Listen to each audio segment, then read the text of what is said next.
शांति। तुम अभी godly service पढ़ो। तुम्हें सबको सुख का रास्ता बताना है। स्कॉलरशिप लेने का पुरुषार्थ करना है। তোমরা এখন গডলি সার্ভিসে রয়েছো। তোমাদেরকে সবাইকেই সুখের রাস্তা বলতে হবে। स्कॉलरशिप नेয়ার মতো पुरुषार्थ करते হবে। तुम बच्चों की बुद्धि में जब ज्ञान की अच्छी धारणा हो तो कौन सा डर निकल जाता है। বাচ্চারা তোমাদের বুদ্ধিতে যখন ভালোভাবে জ্ঞান ধারণ হয়ে যায় তখন कौन भय केटे जाए। भक्ति में जो डर रहता कि गुरु हमें श्राप ना दे, ये डर ज्ञान मार्ग में आने से, ज्ञान की धारणा करने से निकल जाता है। क्योंकि ज्ञान मार्ग में श्राप कोई दे ना सके। रावण श्राप देता है, बाप वर्षा देते हैं। रिद्धि सिद्धि सीखने वाले ऐसा तंग करने का, दुख देने का काम करते हैं।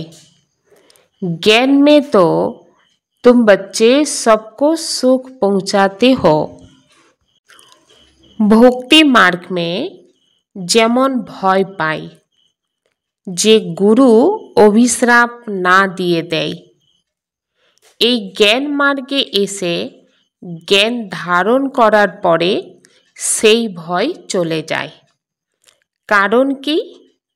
কারণ জ্ঞান মার্গে কেউ অভিশাপ দিতে পারে না অর্থাৎ বাবা বাচ্চাদেরকে প্রতিদিন এই পাঠ পড়াচ্ছে, সুখ দেবে সুখ নেবে, অর্থাৎ কাউকে দুঃখই দেবে না।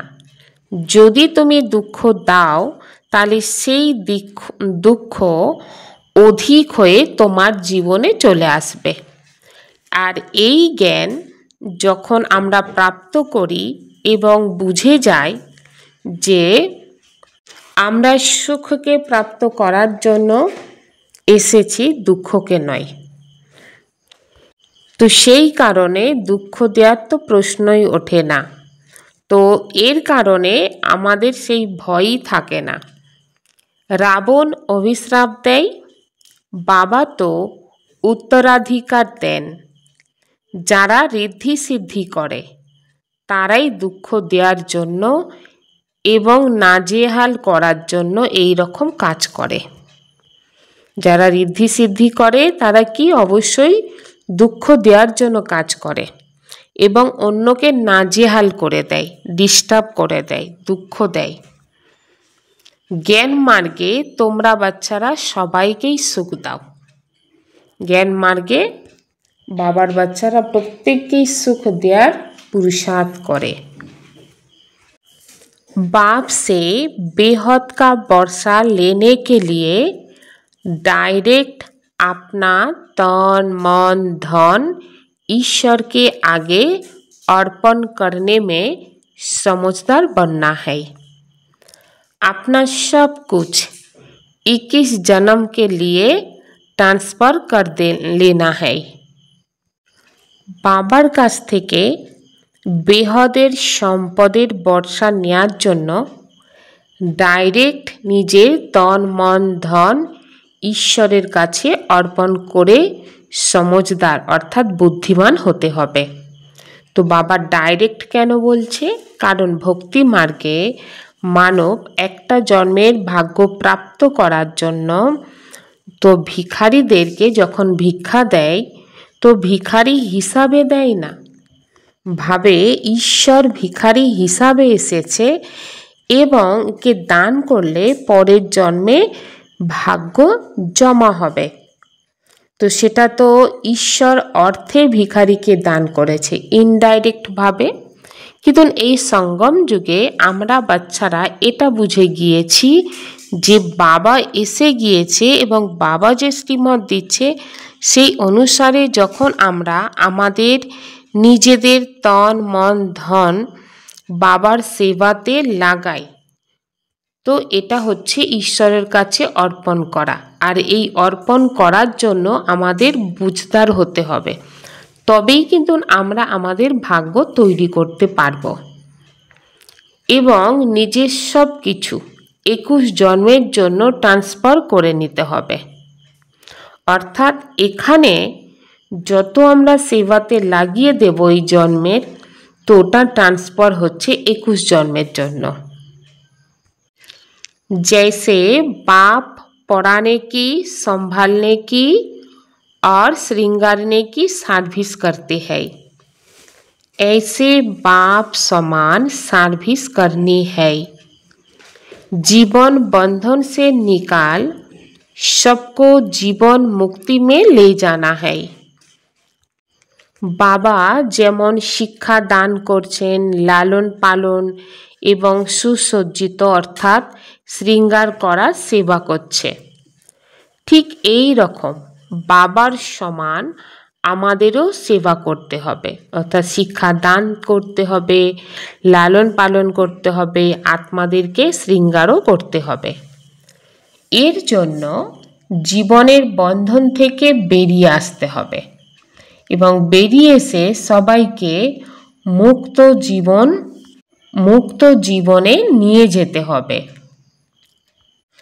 ज्ञान कलश धारण कर प्यासों की प्यास बुझाने वाले अमृत कलशधारी भव। ज्ञानेर कलश धारण करे पिपासा व्यक्ति के पिपासा मिटिए अमृतेर कलशधारी होते हबे। अभी मेजॉरिटी आत्माएं प्रकृति के अल्पकाल के साधनों से आत्मिक शांति प्राप्त करने के लिए बने हुए अल्पज्ञ स्थानों से परमात्मा मिलन मनाने के ठेकेदारों से थक गई है, निराश हो गई। समझते हैं सत्य कुछ और है, प्राप्ति के प्यासे है। तो ऐसी प्यासी आत्माओं को आत्मिक परिचय, परमात्म परिचय की यथार्थ बोध भी तृप्त आत्मा बना देगी। এখন মেজরিটি আত্মারা প্রকৃতির অল্পকালের সাধন থেকে আত্মিক শান্তি প্রাপ্ত করার জন্য তৈরি হওয়া অল্পজ্ঞ স্থান থেকে परमात्मा मिलन करिए देया ठेकेदारीদের থেকে ক্লান্ত হয়ে গিয়েছে, নিরাশ হয়ে গিয়েছে। তারা বুঝে গিয়েছে যে সত্য অন্য কিছু আছে। তারা প্রাপ্তির তৃষ্ণার্থী। এই রকম তৃষ্ণার্থী আত্মাদেরকে আত্মিক পরিচয়, পরমাত্মার পরিচয়ের যথার্থ ফোঁটাও তৃপ্ত আত্মা বানিয়ে দেবে। এই জন্য জ্ঞান কলস ধারণ করে তৃষ্ণার্থীদের তৃষ্ণা মেটাও। অমৃত কলস সদা সাথে থাকবে। অমর হও আর অমর বানাও। অ্যাডজাস্ট হওয়ার কলাকে লক্ষ্য বানিয়ে নাও, তাহলে সহজেই সম্পূর্ণ হয়ে যাবে। अशरीरी और विदेही स्थिति का अभ्यास बढ़ाओ। अशरीरी बनने के लिए समेटने की शक्ति बहुत आवश्यक है। अपने देहोभिमान के संकल्प को, देहों के दुनिया की परिस्थितियों के संकल्प को समेटना है। घर जाने के संकल्प के सिवाय अन्य किसी संकल्प का विस्तार ना हो। अशरीरी व विदेही स्थितिर अभ्यास। अशरीरी हওয়ার জন্য গুটিয়ে ফেলার শক্তি খুব প্রয়োজন। নিজের দেহ অভিমানের সংকল্পকে, দেহের দুনিয়ার পরিস্থিতিগুলিকে, সংকল্পগুলিকে গুটিয়ে ফেলতে হবে। ঘরে ফিরে যাওয়ার সংকল্প ছাড়া অন্য কোনো সংকল্প যেন না হয়। ব্যাস এখন এটাই সংকল্প করবে যে এখনই ঘরে ফিরে যাব। অনুভব করো যে আমি আত্মা এই আকাশ তত্ত্বের ওপারে উড়ে উড়ে যাচ্ছি। এর জন্য এখন থেকে অকাল সিংহাসনধারী হওয়ার অভ্যাস বাড়াও। অর্থাৎ সংকল্পকে সব রকমভাবে সব দিক থেকে গুটিয়ে ফেলতে হবে। ওম শান্তি।